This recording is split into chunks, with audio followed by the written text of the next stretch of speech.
Marcoleta, so allow it. Yes, Mr. President. Thank you, Your Honor. Thank you very much, Mr. President. Thank you. So, listening to the privileged speech of the distinguished gentleman from Tarlac, the basis of your motion to dismiss is the Supreme Court's decision, which is now pending appeal by virtue of the MR or the motion for reconsideration filed last Monday by the House of Representatives. Is it not, Your Honor?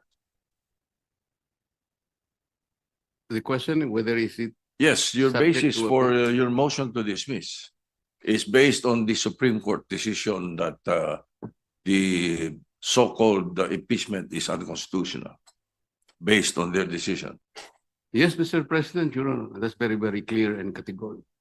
Correct. The Supreme Court decision, Mr. President, although immediately executory, is not yet final, thus appealable. Ngayon, naka-apela na. Marami nagtatanong, kung naka-apela na, ba't tayo nagmamadali? I-dismiss ito sa atin. So may I ask the gentleman, what will happen if we prematurely dismiss the case and the Supreme Court subsequently grants the MR and reverses its own decision? The question, Mr. President, is speculative. Yes, yes. May I have a speculative answer, Mr. President? We cannot speculate.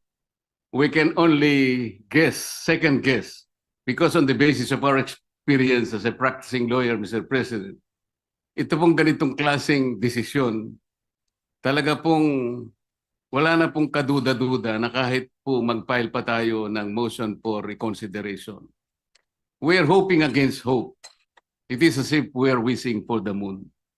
Palagay nyo po, palagay nyo lang po merong isa na nag-reverse. Hindi rin po ma-overturn eh. Kasi po ang kailangan po ninyo ay 8 ang mag-reverse. Sa inaakala po ba ninyo, meron kayong makukuhang 8 na pumirma doon sa unanimous decision na babaligtarin po nila yung kanyang sarili. Kaya napakahirap pong mag-speculate, Mr. President. I will accept the answer of the gentleman, but I have done my research, Mr. President. And to remind everyone, the reversal of the Supreme Court's own decision is not impossible, even in landmark cases.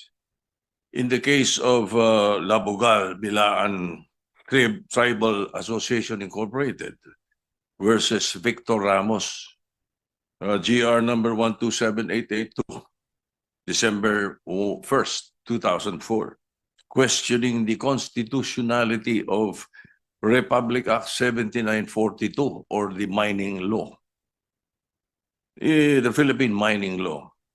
The Supreme Court granted the MR, reversing and setting aside its earlier ruling. And also, Mr. President, just a few days ago, the Supreme Court reversed its own ruling on the definition of a stockholder.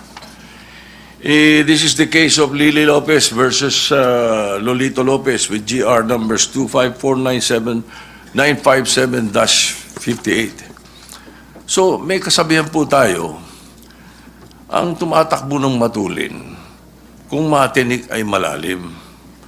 Kaya dapat siguro pag-isipan muna natin kung tama ba na bago magdesisyon ang Supreme Court, basta ibasura na natin ang kaso na ito. Unang-una po, Mr. President, gusto kong malaman, yung po bang mga kasong sinabi nyo, unanimous decisions po ba lahat? I am not sure about that. But one thing I can say is that if there is a mistake, unanimous decision could become a unanimous mistake. Wala pa pong nangyaring gano'n, Mr. President. At saka po tayo pag nananakbo, ako po ay nakasapatos at saka sa kalsada kaya hindi po ako matitinik. Well, Mr. President, there's always a first time. Uh, regardless of whether it's unanimous or not, unanimous decision does not bar an appeal or a reversal, Mr. President. That is one thing for sure. Now, secondly, where is the ball, Mr. President?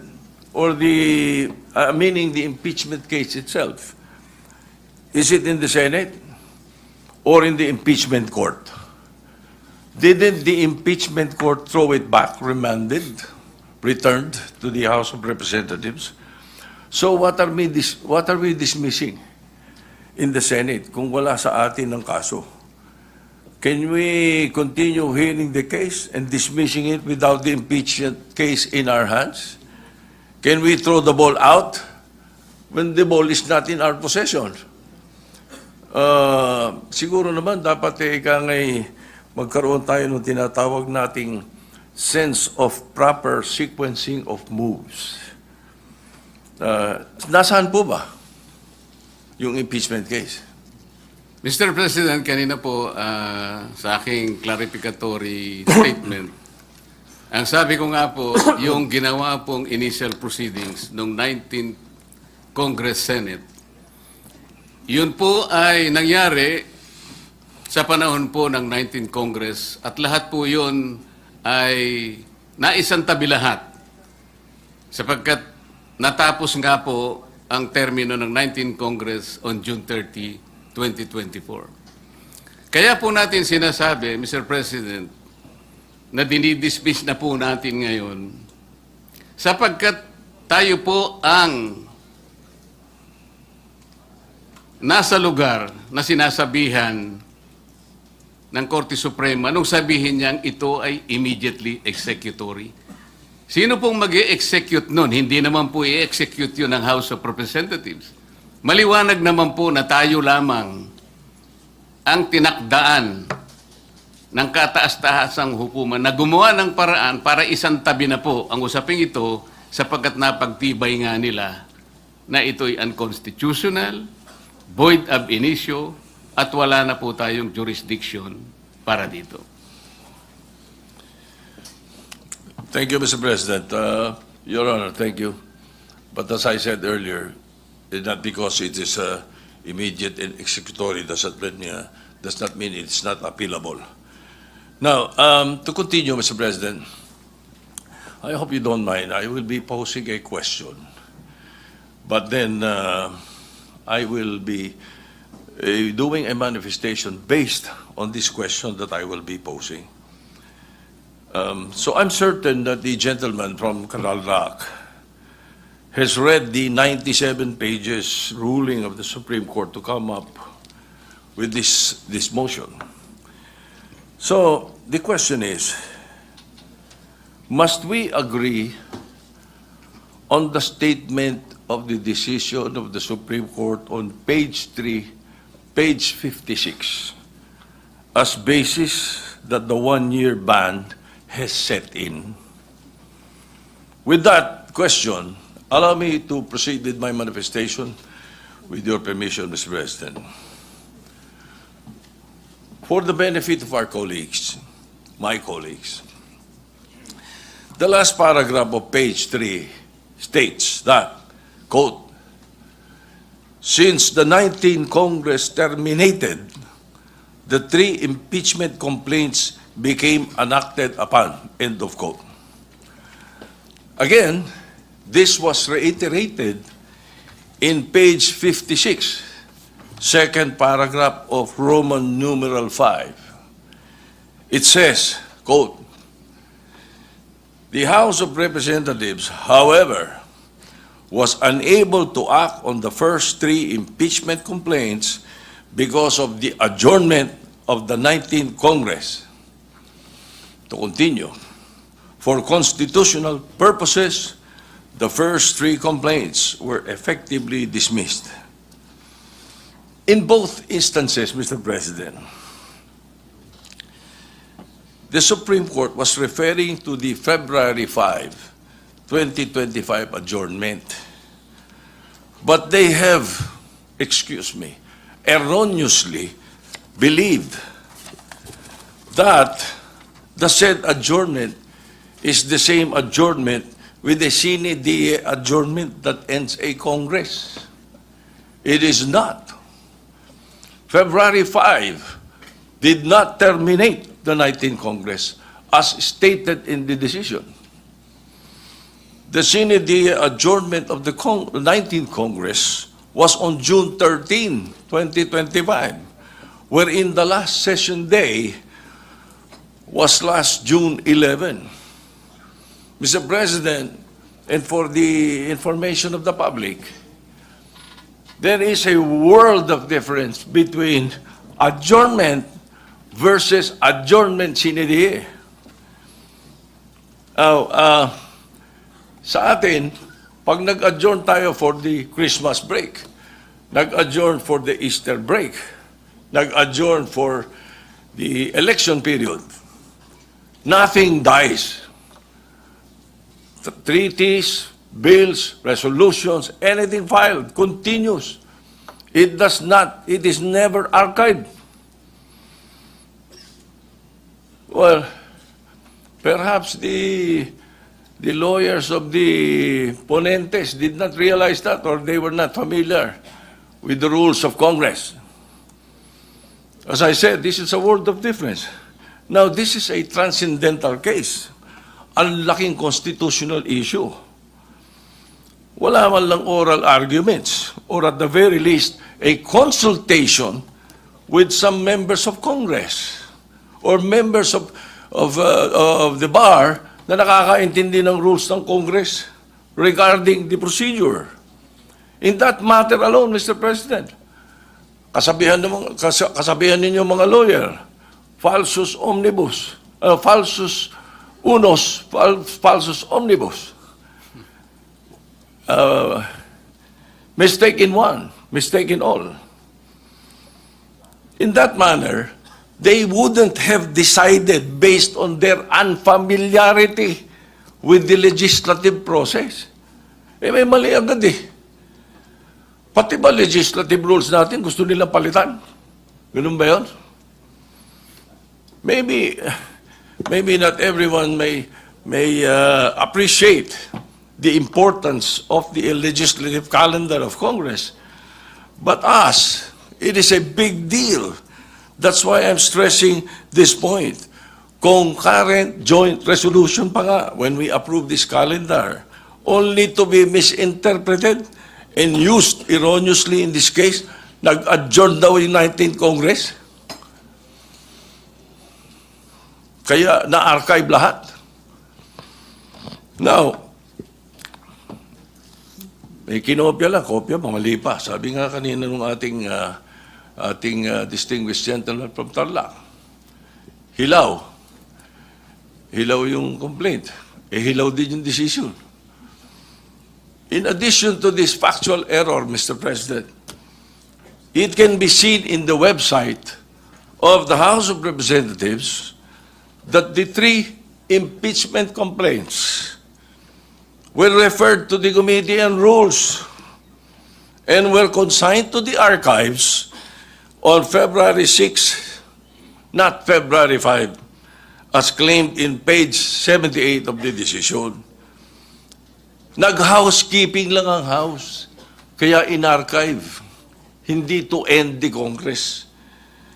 This archiving were not the results of the ending of the 19th Congress, but because of the fact that the 4th complaint were already filed and transmitted to the Senate.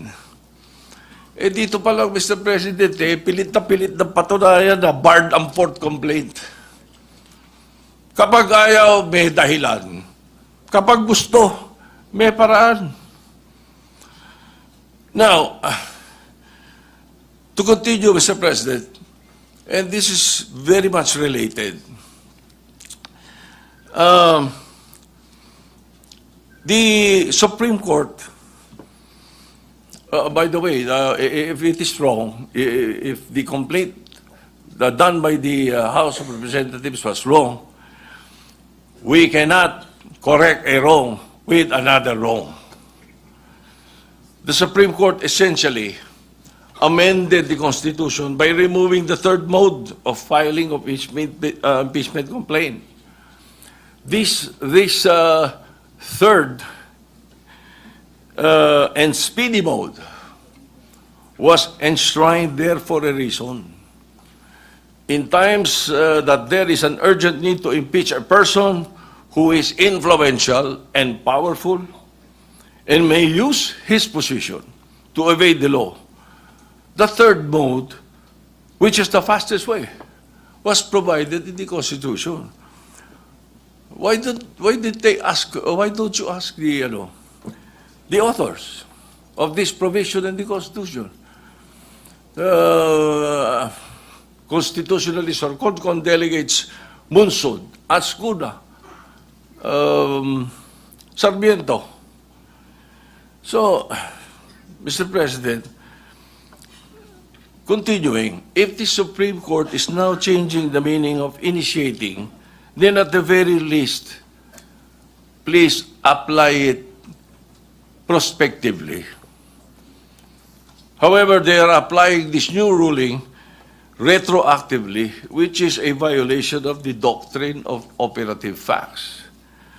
Kung ganito kanilang kagustuhan, at susundin natin basta-basta, apektado din dito yung nakaraang impeachment, the impeachment proceedings. In the words of retired Supreme Court Senior Justice Antonio Carpio, I quote, "The said Supreme Court decision practically voided the impeachment proceedings against former President Joseph Estrada and former Chief Justice Renato Corona." Pag gusto talaga, may paraan. Pag ayaw, may dahilan. Pero wag naman sana pati sa mga ganitong bagay that will ultimately affect future impeachment and legislative rules and proceedings. Sa atin yun eh. I've read that the basis for the retroactive application of the new definitions because the Senate now has not acquired jurisdiction yet. Mr. President, ano tawag natin doon sa nag-constitute kayo as an impeachment court? Nag-robe pa kayo. You even sent out summons. Ano yun? June 9, the Senate President took his oath. June 10, nag-convene an impeachment court. Niremand to the House of Representatives. Tapos yung issue of the summons to the defense. Ano po tawag doon? Hindi nag-convene? Baka hindi nabalitaan ng Supreme Court na hindi nag-convene. Kaya naisabi nila yan. So, now, just an observation. I will try to shorten this, Mr. President. Just an observation, Mr. President. Well, not only myself, but several lawyers mentioned this to me, including my godson, former Senate President Aquilino Pimentel III. Naguluhan sila sa pagkakasulat ng desisyon. It is incoherent and some parts are off topic, sabi nila. Para bang pinagtagpi-tagpi. Basahin niyo mabuti. Uli, ang daming gagaling ng mga abogado rito. Basahin niyo. It even quoted the entire Article 11 of the Constitution not only once, but twice. It seems there were two ponentes. Parang dalawa author dito. Well, that is there in my observations. Just an observation. So, Mr. President, the personalities in this present impeachment case is of no moment to me. The Vice President is a friend of mine. The former President, President Duterte, has been my friend since 1988. Everybody knows that. What I'm pointing out is the danger of outright dismissing the impeachment proceedings by virtue of a decision that is not yet final and still pending appeal. Justice Leodin himself said, Mr. President, I quote, "The Supreme Court is not perfect, citizens and academics certainly have the right to call attention to the fallibility of the courts. Tama po yun. There is no perfect institution. Even Supreme Court ka, pwede mag-commit ng grave abuse of discretion or culpable violation of the Constitution. A case decided unanimously does not mean that it is infallible. For all we know, it is a unanimous mistake. That again can be corrected by setting aside and reversing prior pronouncements. Again, they have filed, the HRP has, the Office of the Solicitor General has filed the MR last Monday. So, in this regard, we shall wait for the resolution of the MR. Please, let us allow and give chance to the Supreme Court to rectify its decision, which contains clear and blatant errors. For their sake and for the sake of future proceedings, let us not dismiss forthwith. And in that light, considering the motion of the gentleman to motion to dismiss, I move to table the motion to dismiss. A motion to table has a higher precedence than a motion to dismiss. Thank you, Mr. President. Mr. President, may I have a quick reaction to the manifestation of the gentleman? The gentleman may do so if he so desires. Mr. President, in the answer of the Solicitor General in behalf of the House of Representatives, there was already a categorical admission that the three initial complaints prior to the fourth one were dismissed because they were all archived. As I have said, archiving is not part of the rules of impeachment of the House of Representatives, but they just did it. Palusot lamang po yun, Mr. President. Paano mo i-archive nang hindi mo susundin yung tatlong steps na sinasabi ng sarili nilang tuntunin? These are not baby steps. These are constitutional steps. At kanina po ipinakita yung slides na yung inclusion in the 10th session day is constitutional. The referral to an appropriate committee is constitutional. There was no referral to any committee. Ang ginawa po nila, tinransmit nila sa Senate without requiring themselves to observe another provision of their own rules. This is to refer to the Justice Committee, where the Vice President might probably be given at least a modicum of right to defend themselves. That is what we call due process. Wala po eh. Inakala po nila na kapag may 1/3 na or more, ay pwede na nilang huwag gamitin yung Section 2 ng kanilang rules. Hindi po nakalagay yun eh. So hindi na po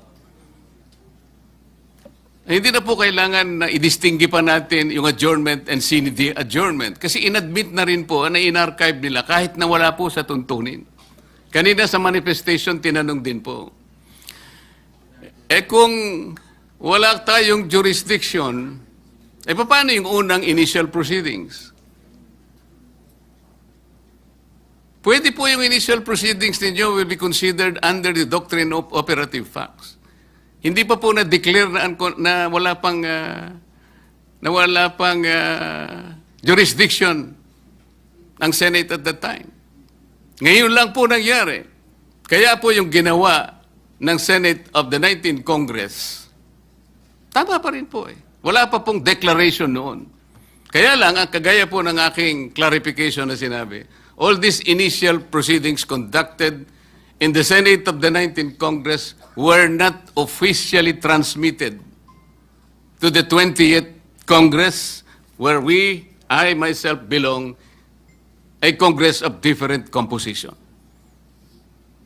So yun po ngayon, naharap tayo ngayon sa issue na talagang tayo lamang po ang gagawa because there is no other agency of government that will execute that decision of the Supreme Court. Only the Senate.